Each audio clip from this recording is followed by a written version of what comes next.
JavaScript में for of loop और for each function इनमें क्या डिफरेंस होता है वो समझते हैं। तो यहाँ पे मेरे पास एक एरे है नम्स, अगर इसके ऊपर मैं फॉर ऑफ लूप लगाऊं तो इस लूप को मैं कभी भी ब्रेक कर सकता हूँ। तो यहाँ पे जब n का वैल्यू 2 रहा तब इसको मैंने ब्रेक कर दिया है, लेकिन यही सेम चीज़ मैं फॉर ईच फंक्शन के अंदर नहीं कर सकता। तो यहाँ पे मेरे को इलीगल ब्रेक स्टेटमेंट का एरर देखने को मिलेगा। तो फॉर ईच फंक्शन हमेशा स्टार्ट से लेकर एंड तक सारे एलिमेंट्स के ऊपर आइटरेट करेगा, लेकिन वहीं पे फॉर ऑफ फंक्शन को हम लोग ब्रेक या कंटिन्यूस स्टेटमेंट यूज करके कंट्रोल कर सकते हैं। सेकंड डिफरेंस ये है कि फॉर ईच फंक्शन सिर्फ एरे के ऊपर इटरेट करने के लिए यूज किया जा सकता है। ऑन द अदर हैंड जो फॉर ऑफ लूप है उसको हम लोग एरे के साथ साथ स्ट्रिंग के ऊपर भी यूज कर सकते हैं, सेट्स के ऊपर भी यूज कर सकते हैं, मैप और ऑब्जेक्ट्स के ऊपर भी यूज कर सकते हैं। तो ये वाइड वैरायटी ऑफ वैल्यूज को सपोर्ट करता है।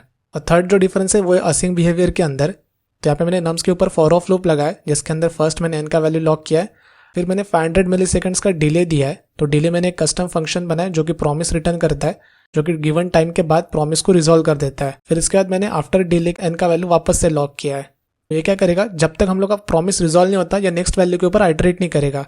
इसकी वजह से यहाँ पे हम लोग को 1 के बाद आफ्टर डिले 1 देखने को मिल रहा है, 2 के बाद आफ्टर डिले 2 देखने को मिल रहा है एंड सो ऑन। लेकिन अगर हम लोग यही सेम चीज़ अगर फॉर ईच फंक्शन के साथ देखें तो यहाँ पे हम लोग को अलग बिहेवियर देखने को मिल रहा है। और वो इसीलिए होता है क्योंकि for each function next value के ऊपर जाने के लिए अवेट नहीं करता।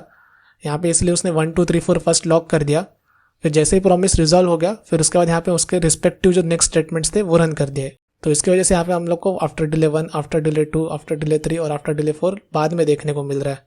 ये अवेट का भी डिफरेंस हम लोग को देखने को मिलता है। तो डिपेंडिंग अपॉन जो भी आपका यूज केस रहेगा उसके अकॉर्डिंग आप इसको यूज कर सकते हो।